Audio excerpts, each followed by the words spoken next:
तो क्वेश्चन बोल रहा है two pith balls carrying equal charges are suspended from a common point by strings of equal length. The equilibrium separation between them is r. Now the strings are rigidly clamped at half the height. The equilibrium separation between the ball now becomes. तो देखिए initially यहाँ पर y से यहाँ पर y है distance vertical distance.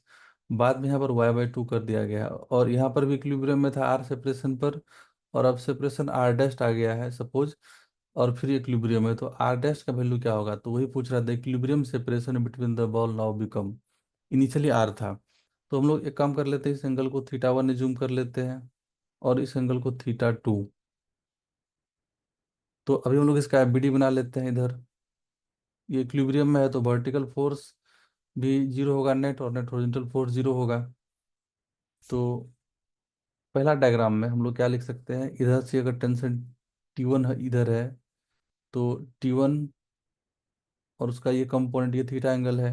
तो T1 cos theta इधर आएगा और नीचे आएगा इधर से mg. इधर इलेक्ट्रोस्टैटिक फोर्स आएगा रिपल्सिव फोर्स और इधर Fe1 बोल देते हैं. और इधर टेंशन का कंपोनेंट आ जाएगा क्या, T साइन थीटा वन. तो हम लोग इक्वेशन क्या लिख सकते हैं यहाँ से, वर्टिकल इक्विलिब्रियम के लिए T कॉस थीटा वन, पहले हॉरिजॉन्टल के लिए लिख लेते हैं, T साइन थीटा वन हो जाएगा Fe1. तो लिख लेते हैं T sine theta one equal to Fe1 repulsive electrostatic force, और वो कितना हो जाएगा KQ² डिवाइडेड बाय सेपरेशन है R² और इक्वेशन टू क्या होगा, वर्टिकल फोर्स है T1 कॉस थीटा ऊपर में, नीचे mg है. तो यहाँ पर हम लोग लिख देंगे क्या, T1 cos theta one that is equal to mg. अब ये दोनों इक्वेशन को डिवाइड कर लेते हैं हम लोग यहाँ से. तो tan theta one, equation one और इक्वेशन टू को डिवाइड कर लिए तो T1 कट जाएगा, टेन थीटा वन हो जाएगा KQ² divided by mg into R². बस हम लोग क्या किए, वन और टू को डिवाइड कर दिए. तो अब टेन थीटा वन का वैल्यू क्या होगा इस ट्रायंगल में, देखिए परपेंडिकुलर ये वाला लेंथ कितना है, ये टोटल r है तो उसका ये हो जाएगा r/2, ये वाला हाफ लेंथ. तो टेन थीटा वन हो जाएगा perpendicular r/2 divided by base. Base क्या है यहाँ पर, ये वाला लेंथ y. और ये हम लोग का आ गया क्या, KQ² bye mg into R². तो अभी हम लोग को यहाँ से आ गया क्या वैल्यू, KQ² को हम लोग बोल सकते हैं क्या यहाँ पर, mg R³ यहाँ से R² सारा मल्टीप्लाई हो जाएगा, R³ डिवाइडेड बाय यहाँ पर 2y. इसी तरह हम लोग ये सेकेंड वाले डायग्राम के लिए हम लोग डायरेक्ट इक्वेशन इस तरह से लिख सकते हैं. इसी इक्वेशन को हम लोग मॉडिफाई करके यहाँ पर बिल्कुल सेम आएगा बट यहाँ पर r'/2 हो जाएगा और ये हाइट y/2 हो जाएगा. तो सेकेंड वाले फिगर के लिए हम लोग डायरेक्ट इक्वेशन लिख रहे हैं. तो r'/2 divide by y/2. Separation है y/2, सेम FBD आएगा. सेपरेशन यहाँ पर ये हाइट क्या है, y/2 है.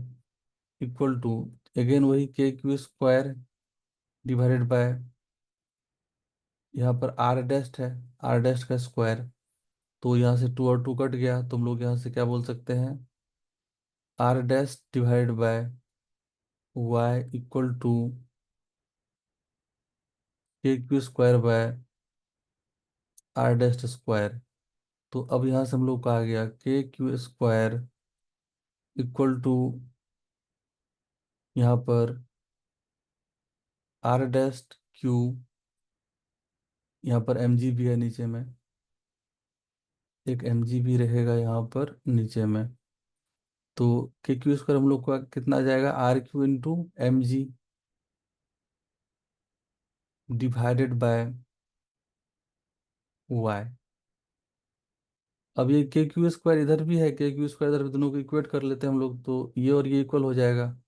तो अब ये पार्ट ये वाला BD का है, इस और ये वाला डायग्राम का है, और ये वाला पार्ट जो आया है ये दूसरे फिगर का है. दोनों को इक्वल हम लोग कर लेते हैं, KQ² सेम है दोनों में तो ये पार्ट और ये पार्ट इक्वल हो जाएगा.